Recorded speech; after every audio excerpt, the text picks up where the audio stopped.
With more than 300,000 visitors per year, Château of Vaux-le-Vicomte is the most visited private estate in France.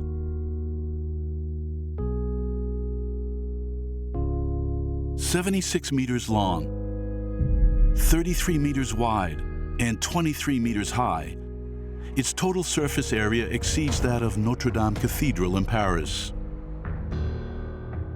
In the 17th century, Place de Vaux was a pivotal square. It centred it chronologically. It was a castle strictly from the mid-17th century, and it was especially important at a time when architecture was considered the first of the arts. Vaux-le-Vicomte is a theatrical project that is designed to be fundamentally apprehended, perceived, admired, observed, all in the same axis. Facing due south, its centerpiece, the large oval hall, 18 meters high, facing 40 hectares of nature entirely man-made, the equivalent of 3 times the surface area of the Champs-Élysées. We have a real harmony between a huge and fabulously well-designed garden and an architecture that will be the center of it. There's a relationship between space and the horizon. It was planned right from the beginning. There's no other way. Inseparable from the castle, the monumental terraces of the gardens take place on an axis of 1,300 meters. The focus of this composition is the statue of Hercules, 15 meters high. It is at the same altitude and in the same axis as the ground floor of the castle.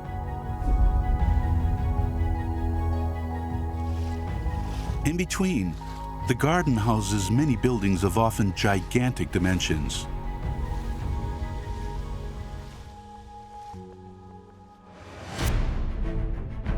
Like the Great Canal, 1 kilometer long and 35 meters wide.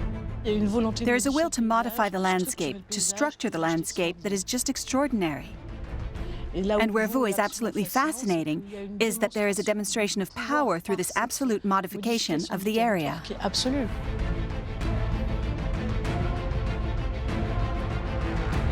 So what power should this masterpiece serve? How was it built? By what techniques? To answer these questions, we must go back to the 17th century, at a key moment, a turning point in the history of France.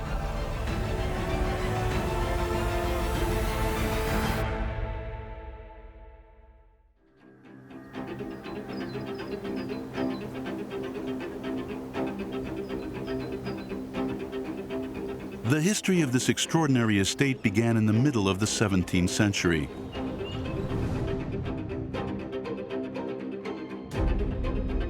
(1648).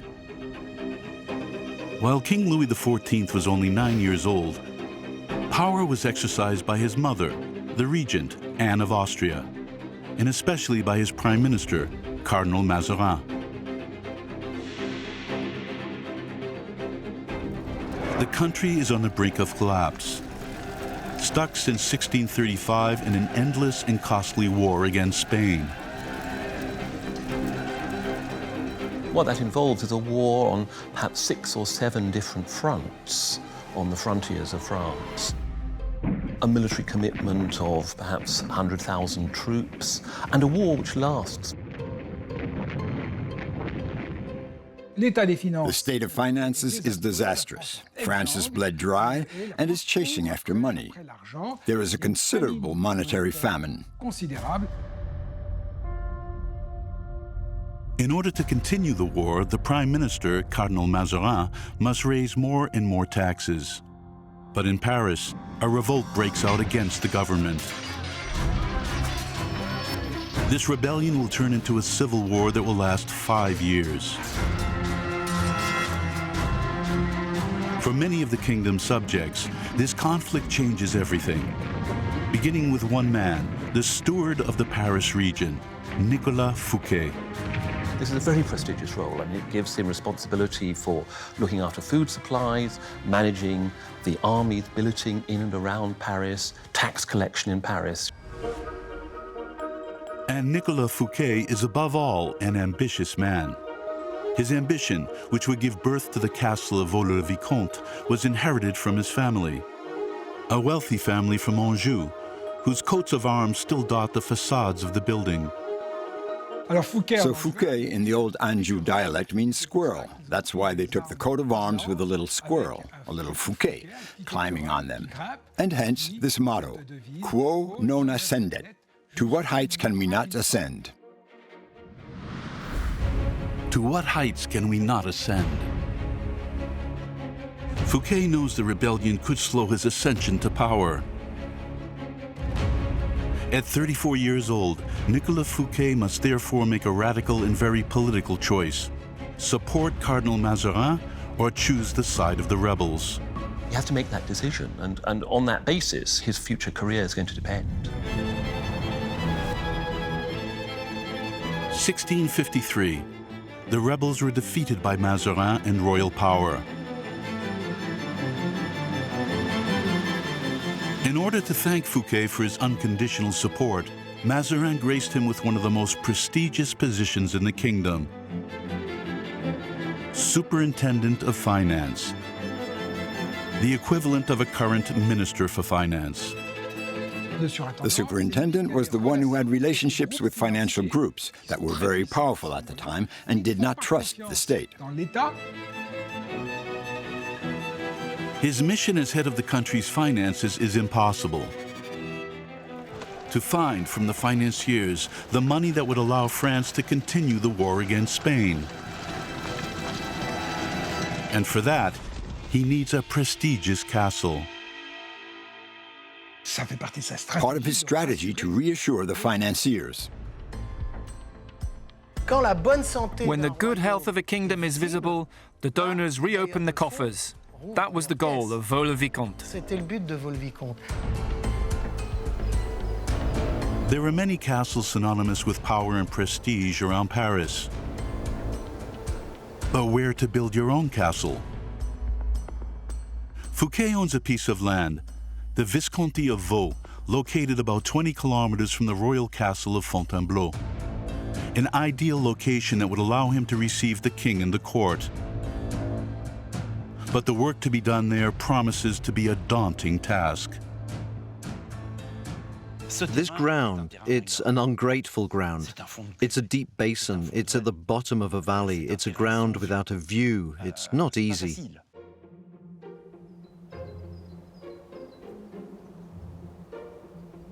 Over an area of about 40 hectares, there is an old manor house, a hamlet, and most noticeably 2 valleys, each with its own stream. The Beauvais stream on the northeast-southwest axis, itself a tributary of the Ancueil River, which crosses the estate on an east-west axis. He had a kind of futuristic vision of things, and he thinks to himself, I will completely reclaim the valley and modify it entirely. If Nicolas Fouquet can afford this luxury, it is because he has a nice little fortune thanks to his wife's dowry. But how can this ungrateful valley be transformed into a masterpiece with a majestic castle and sumptuous gardens? You have a whole staff, as we would say today, who will help Fouquet to produce a masterpiece. It's not the work of a demiurge, the creator, but the work of an organization. Among these men, the architect Louis XIV and the gardener André Le Nôtre, the future builders of Versailles. What exactly were their respective roles? History doesn't say. The only certainty is that the work began in 1653 under the auspices of a project manager, Daniel Gittard. First step, prepare the ground. And in particular, build the foundations of the future castle, the dimensions of which have been fixed, 76 meters long and 33 meters wide. It will be preceded by a main courtyard 45 meters wide and 56 meters long, itself flanked by 2 terraces. Therefore, in total, 6,400 square meters of ground that will have to be laid.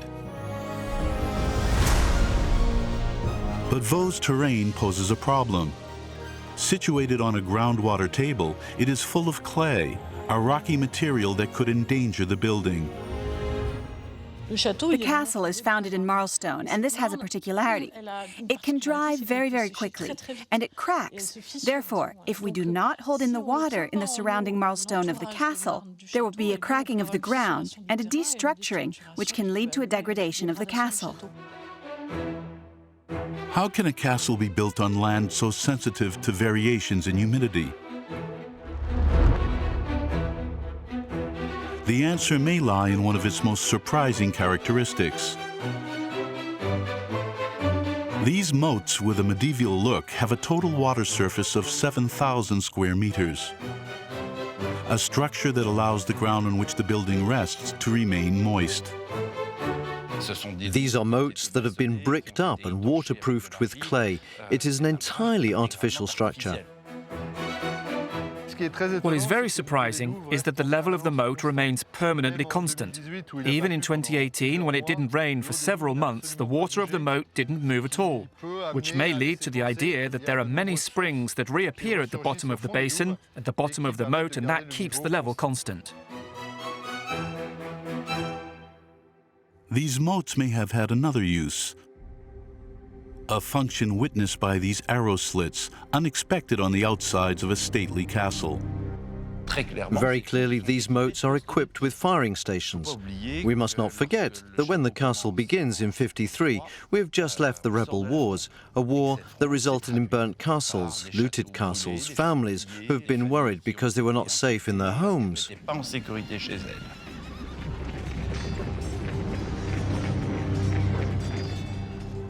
So we have a castle that keeps some notions of defense that will disappear a generation later, but are still very real.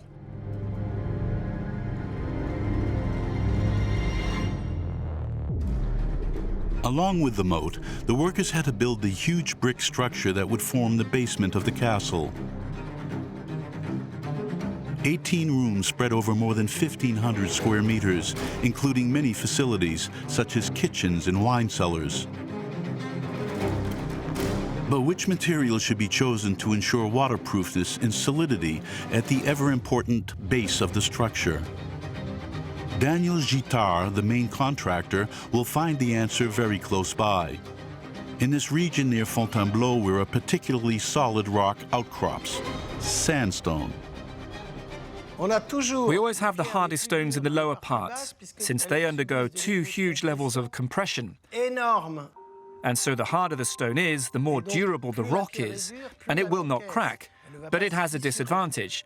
That is, it's not made to be a carving stone.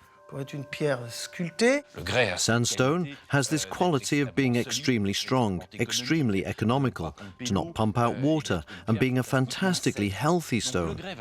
It will be used for landscaping and on the moats at all the lower part of the castle. The construction of these foundations will be accompanied by those of the two common bodies. Buildings intended for the management of the castle, which will initially be used to house the workers employed on the site.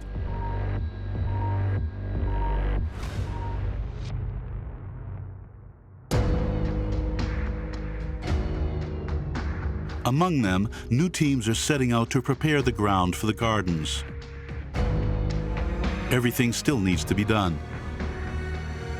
Starting by imagining how to transform this ungrateful terrain, a mission entrusted to the gardener André Le Nôtre.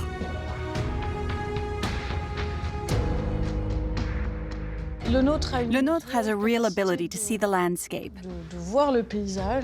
and especially to see how he can transform it. So above all, he will see the potential of the site and see how he can use that potential. And he'll be able to exploit this constraint to make Vaux-le-Vicomte the first garden to have a total landscape. The landscape will be installed on the north-south axis as defined by the castle. Thanks to the terraces, it will follow the natural slope of the land up to the Ancueil River. The focus of the composition will be on the other side of the river at the level of the statue of Hercules, perfectly aligned with the ground floor of the castle. The result will be a landscape that is completely man-made. The model par excellence of the French garden. The construction of Vaux is reusing an entire valley. It's putting oneself on an equal footing with God. As one modifies the territory, one takes power over the territory. How did 17th century men achieve this grandiose result? The answer to this question can be found in the mysteries of the castle of Vaux-le-Vicomte.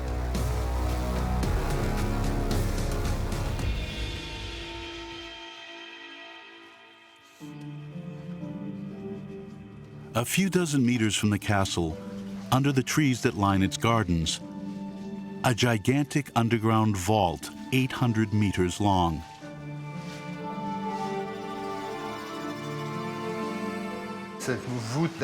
This vault dates from the 17th century, so of course it's been repaired. It's been renovated and there are places where stones have fallen and they've been replaced. It's the principle of a vaulted cellar. It's the vaulted arch that holds the land, so it's both very simple and very ambitious.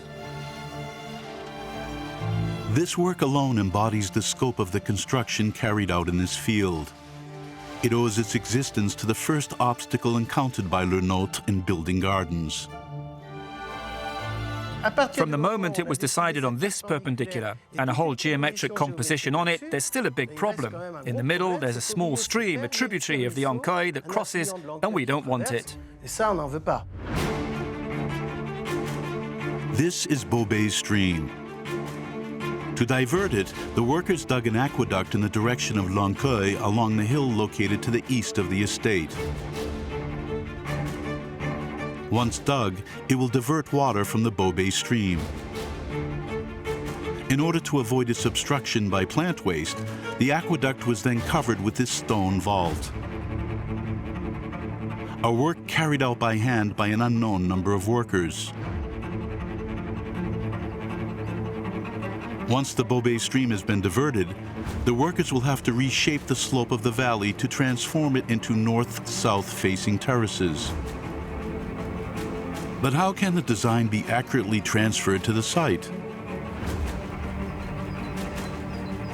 For this purpose, in 1597, Le Nôtre has a tool invented, the particularly effective pinule graphometer. This device, which has a wonderful name, is in fact a kind of protractor with two sighting systems that allow extremely precise lines to be defined over kilometers. We have this targeted definition that will make it possible to transfer an angle and a layout that has been planned on paper to the field. It is the key instrument that will allow the great drawings of the 17th century to be laid out. Once the plots have been determined using the pinule graphometer, sticks are fixed on the field to delimit the contours, while ropes will help to locate the levels to be reached. Once these levels are defined, a huge amount of excavated soil and earth embankments will be put in place to achieve the final result.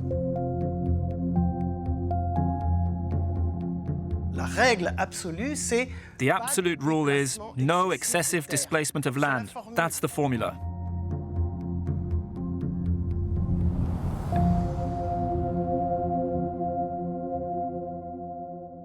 The main skill is to manage the most and the least, to dig one place, to backfill another, because bringing earth from elsewhere is crazy. In total, tens of thousands of cubic meters of clay soil will have to be moved over an area of about 40 hectares. A colossal task carried out thanks to the presence of 900 workers hired locally by the project manager, Daniel Gittard. So you have to imagine a little bit of Chinese-style construction. We almost only have this example today of thousands of people carrying basket by basket this clay that is excessively heavy, that is really difficult. Someone takes a basket, fills it up, passes it, passes it, passes it. We make human chains like that. It prevents people who are in the mud from having to make too much effort when walking, etc. So it's a way of reducing fatigue on the construction site. But how can we ensure that this new site, which has been completely remodeled by man, is maintained? The answer lies in the many brickwork structures. They will serve as retaining walls like this confessional, which is 2 stories high. Some of the decorations we see are not just decorations. In fact, they are, so to speak, with our 21st century language, more like decorating engineering elements.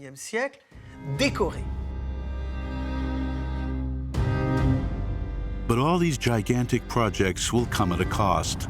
Financial, certainly, but especially human, with the deaths of many workers. Maybe it's 100 dead. The records sometimes show that people in poor circumstances arrive at this place and are there as kind of adventurers to serve as laborers on major construction sites.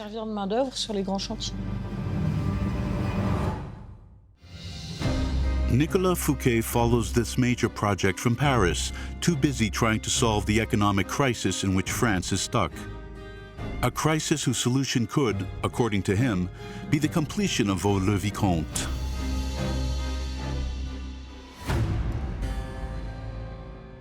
(1654).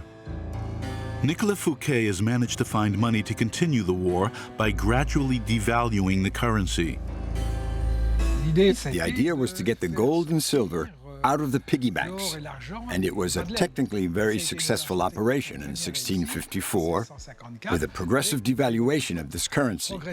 So the more you kept your money to yourself, the more it lost value from the top, from where obviously everyone was rushing to get out these coins to lend them to the king. Despite the success of this operation, the outlook for peace with Spain is still far off, and the situation seems to be in an impasse more than ever. Fouquet especially wanted to get rid of Abel Servien, another faithful of Mazarin, with whom he shared his position, and under whose control he had been placed. Servien's not actually very good at raising money. He doesn't have the confidence of the financiers. His personality is difficult. He can't charm people. In order to get rid of the ineffective Servien, Fouquet tried to convince Mazarin to give him carte blanche. His idea? Rather than borrowing in the name of the crown in which the financiers do not trust, he proposes to borrow this money in his own name, and then to lend it to the state. If you lend to Fouquet, you're dealing with someone who seems charming, who's persuasive, who seems to have these large assets in the form of these great estates being built, who everyone knows has a huge income. So Fouquet, in a way, is a much more attractive proposition as someone to lend money to than the crown. And Fouquet is basically promoted in practice, if not in name, to becoming the finance minister. From 1655, Fouquet found himself hands-free at the head of state finances. Vaux-le-Vicomte will now play a considerable role. It will be the embodiment of Fouquet's fortune and his solvency with financiers. The castle will therefore not only have to be built very quickly, but also shine through its innovative and avant-garde character. Nicolas Fouquet's strength is to say you have to display luxury, show that you are a powerful, sumptuous figure, that you are at ease. So you have to reassure the financial community. So how can we impress the audience? To build the rest of this exceptional residence, the architect Louis XIV will be able to count on his talent and his extensive knowledge of the Italian Renaissance. He is already a recognized architect. He had an important career in Paris. He built a lot. He made the main hotels of the great financiers or the great Parisian parliamentarians. He became, above all, the king's first architect. Vaux will propose a revolutionary project. Until then, French stately castles were built according to the so-called simple dwelling model. Its principle: the pieces follow one another in a row over a single thickness of structure.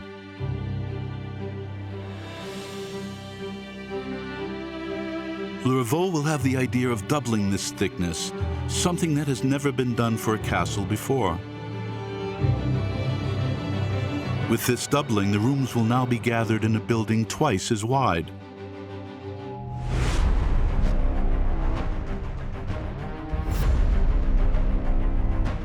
It is this unusual thickness for a castle that will make Vaux-le-Vicomte an extraordinary building.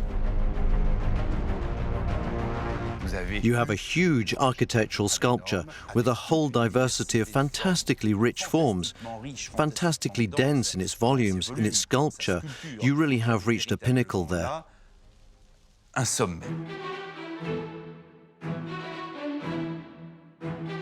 Above all, thanks to the thickness of the building, Vaux will be able to provide his castle with two radically different facades, and thus offer two castles for the price of one. On the courtyard side, you have this facade not only concave, but also with pavilions that seem to dominate the central part. On the garden side, it is strictly the opposite. You have a convex facade with a central part that dominates the side pavilions. A whole diversity to transform a mass that could have been boring into something tremendously adapted to the gigantic site they are about to create.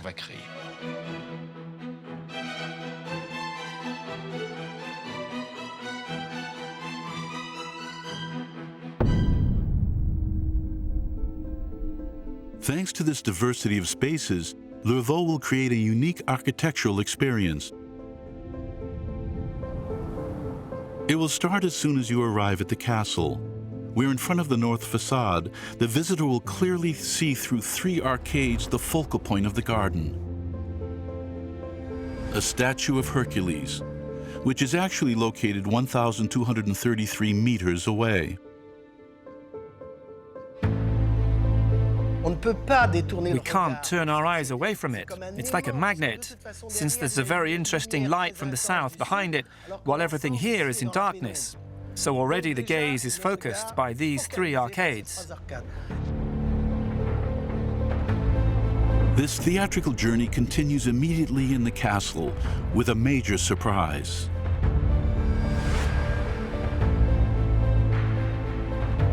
"18 meters high, 18 meters long, 11 meters wide. The grand hall will be the showpiece of the castle." This great space, where you are fully at home and which is absolutely sumptuous, which is both in the axis towards the gardens and in the axis of the lateral functioning of the house, is an absolutely sensational solution. A panoramic view on the gardens, the open gates, Hercules in the distance, the sun. Here we take in the full view.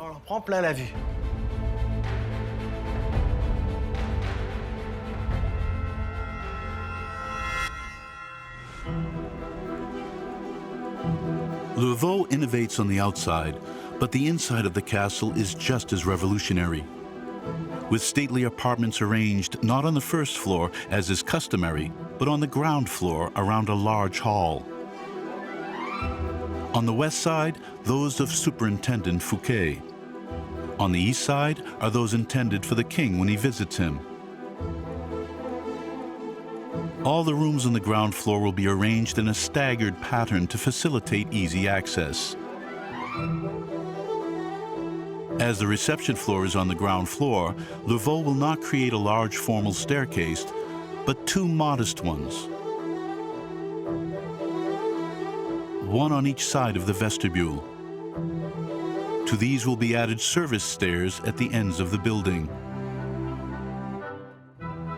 The first floor, where the private apartments of the superintendent and his wife will be located, will be served by a modern distribution artery of unique efficiency, the corridor.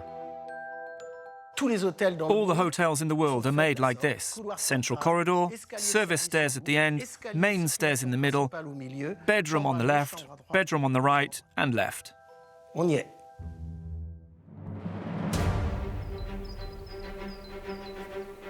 Nicolas Fouquet triggered this innovative castle's construction in August 1656. That month he signed the £700,000 estimate proposed by Louis XIV. After a month of preparation, the structural work began in September of the same year. From the ground floor to the loft, it will take only 13 months. Today, if you tell any contractor that Vaux-le-Vicomte from beginning to end took 13 months to build, he'll say, no, it's not possible. It's crazy. Under the direction of the contractor, Michel Villedot, masons, stonemasons, blacksmiths, and carpenters converged on the superintendent's site. In the mid-17th century, major contractors such as Villedot had the capacity of hundreds of stonemasons, carpenters and roofers to work in optimized coordination. So how did Levaux, Villedot and their workers manage to build Vaux-le-Vicomte in just 13 months? To do this, they developed a methodical plan. They began by building the north wall of the large hall located in the heart of the building.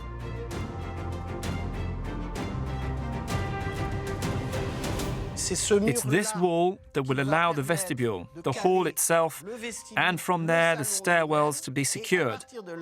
And all of this forms a single block. And from this hard core, which is entirely made of stone, the rest of the building can be added.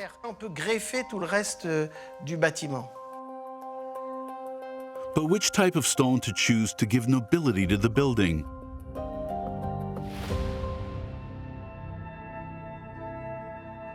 Levaux will use one of the most noble, the so-called cray stone. A chalky material that is less heavy than the sandstone used in the lower parts. It is said to have come from quarries near Ravière in the Yonne region and have been transported by river to Merlin a few kilometers away from Vaux. We gain in weight and pressure, and above all, we can have the finesse of size we want, especially capitals, pediments, cornices, false joints, everything.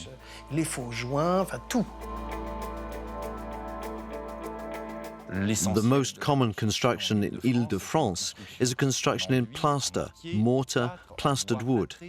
Building in stone is an ostentatious luxury that only the wealthiest and the king allowed themselves.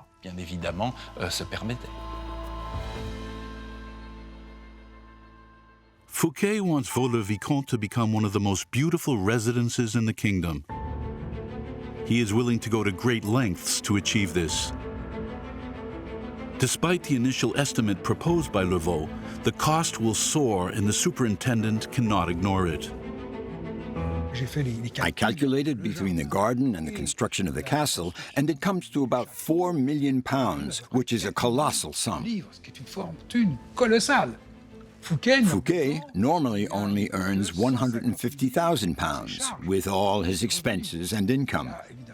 So it's obvious that he drew from everywhere to build this castle. In addition to his position as superintendent, Fouquet is a very active businessman. He will acquire many lands in Brittany in order to enhance his income. But to increase his capital, he will also use much more violent means. Pirates. He's going to fight a pirate war to get rich by looting Dutch ships and selling them. Fouquet had a base in Concarneau, and the ships that were taken from the Dutch arrived in Concarneau, and then the goods were dispatched to the rest of France and were sold. There was a whole lot of trafficking organized like that.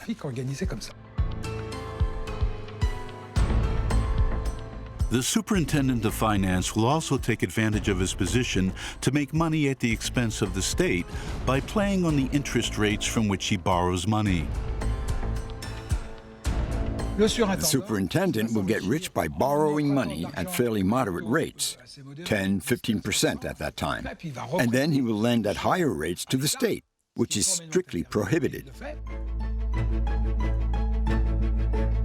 If he allows himself all these deviations, it is also because in the mid-17th century, they are the norm at the head of the state.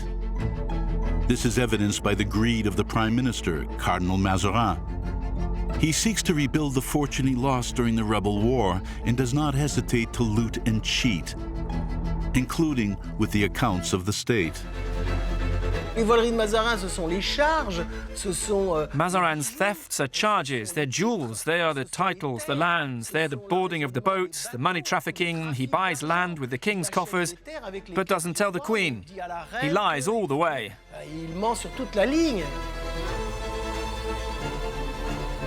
To build this fortune, which will soon be equivalent to that of Holland, Mazarin relies on his personal steward, Jean-Baptiste Colbert. He would also not hesitate to force Fouquet to become an accomplice to his misdeeds. Colbert pressures Fouquet to give quickly. We need money without papers, without anything. Hurry, no receipts. Don't worry, we will remember it. Forced into a corner, Fouquet gives them money. For Nicolas Fouquet, these small deals are a necessary evil until Mazarin disappears and he takes his place as head of government.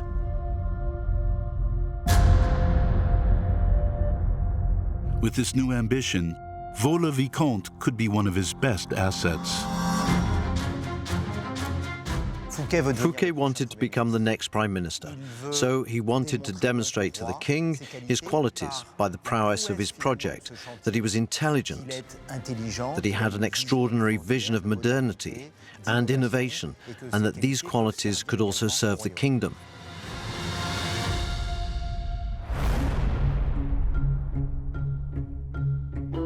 Spring 1657. Just a few months after the start of the work, the walls of the castle are rising at a phenomenal rate. But the number of materials to be distributed on the entire site is increasingly significant and imposing. If we had to assemble the wood that would make the dome or even the things by the stairs with beams that are like that are 70 centimeters high, how did they do it? So how can we distribute the materials on site without damaging the already finished facades? The solution proposed by Levaux: postpone the construction of the dome until later and use the walls of the 18-meter-high large hall as a supply well.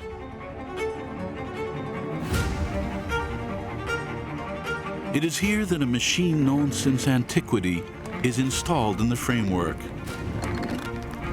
the squirrel wheel. And so we used this existing structure to then bring up materials and distribute these materials east, west and north to build and arrange the interiors of the first and second floors and then the framework.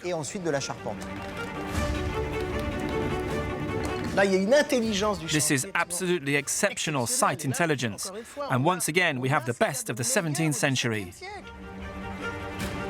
Once the walls are raised, the workers will assemble the building's frames. But how do you cover a building twice as thick as the castles usually built?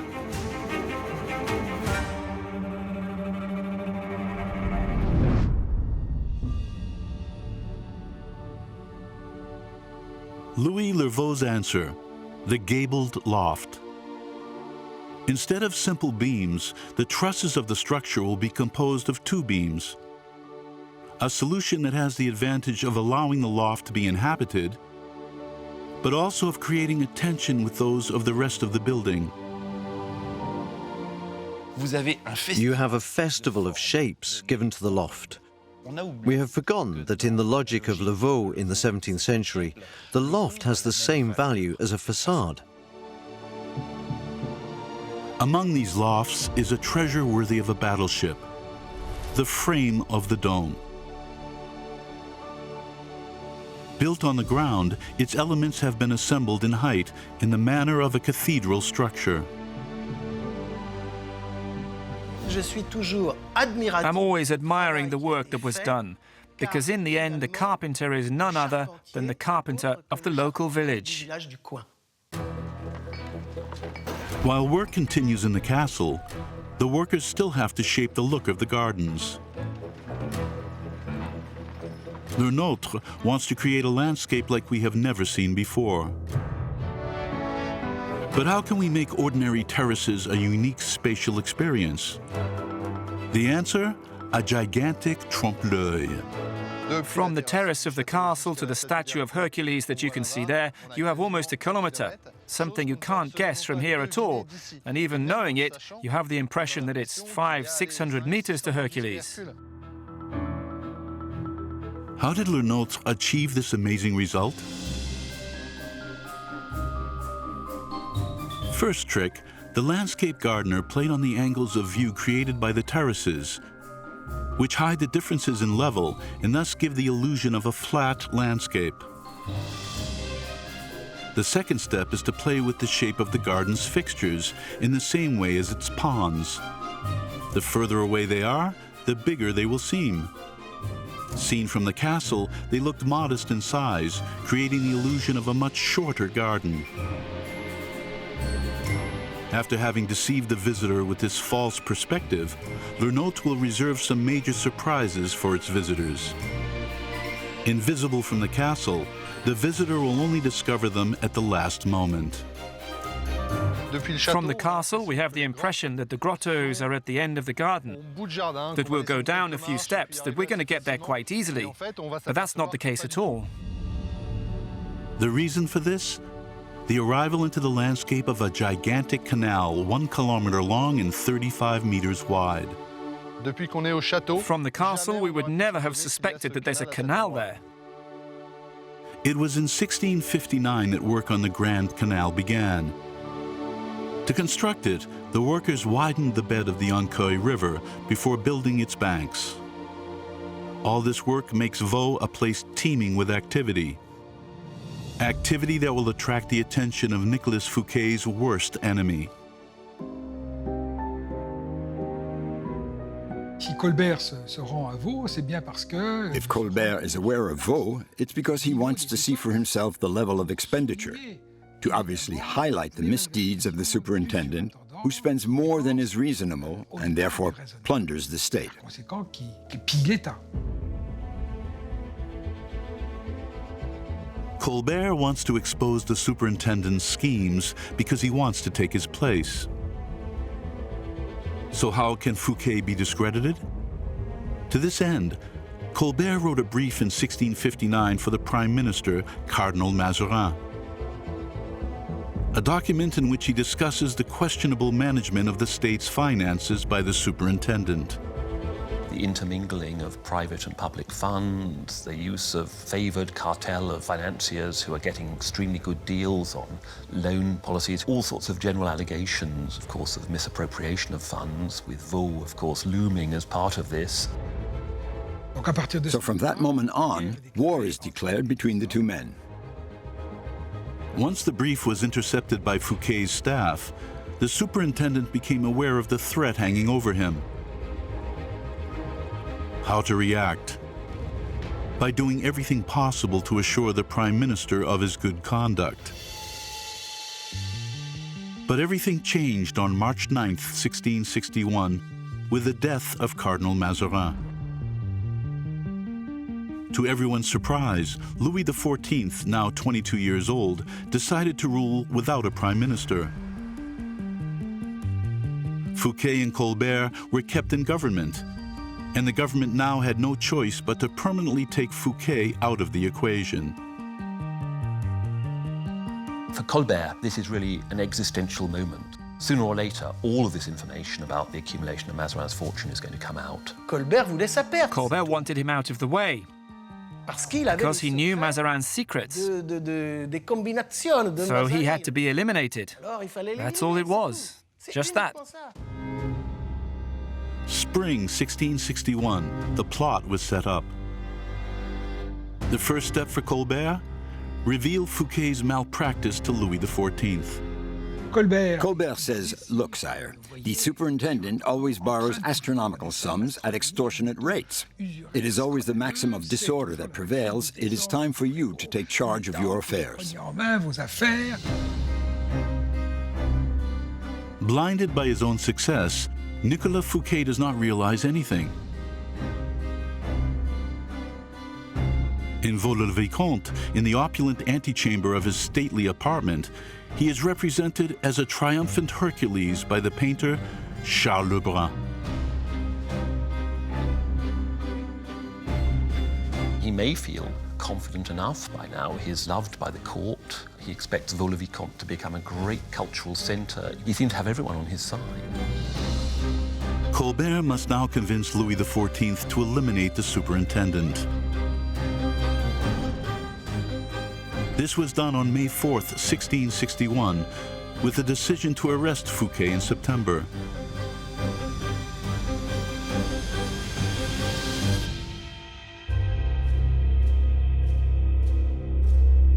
The ultimate act of this tragedy took place in Vaux on August 17th, 1661. On that day, Fouquet is organizing a celebration that embodies the legend of Vaux-le-Vicomte. In front of Fouquet, Louis XIV did not reveal anything about the plot at work. So an extraordinary celebration, a fury takes hold of the king, who tells Anne of Austria, Madame, we will not be able to give back everything to all these people. The drama was being played out during those moments. But Fouquet, drunk with power and ambition, saw nothing coming and was, to put it mildly, the first to be surprised when he was arrested by D'Artagnan on the 5th of September 1661 in Nantes. Arrested by the most famous musketeer lieutenant in history, D'Artagnan, Fouquet was imprisoned in the Bastille while awaiting trial.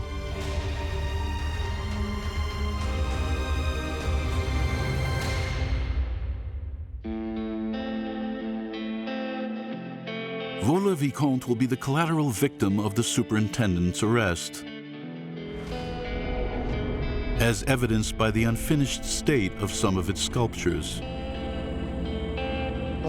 We can well imagine this day when the sculptors were still working on the faces and had to put down their tools and leave, when the king ordered the castle to be closed and put it under seal.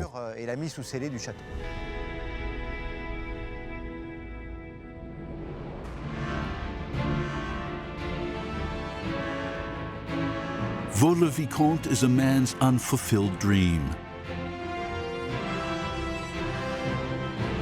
Yesterday, still one of the most powerful in the kingdom, in 1663, Fouquet was sentenced to life imprisonment. He died alone, far from his family, in the citadel of Pignerol in 1680. Even though he burned his wings flying too close to power, no one can take away his legacy to the history of architecture. Vaux is a wonderful architectural achievement. It is the result of a stone architecture. It is the result of a massive architecture with a whole diversity of fantastically rich, fantastically dense forms in its volumes, in its moldings, in its sculpture. Built in 13 months and equipped with gardens unlike any other, Vaux-le-Vicomte has paved the way. Thanks to the architect Louis Levaux, the landscape architect André Le Nôtre, and the painter Charles Lebrun, Vaux has shown like no other castle before it in the 17th century how art can serve power. Louis XIV was not to be deceived. Fouquet is arrested, we take everything in Vaux-le-Vicomte, we take the whole team, and now it's Versailles.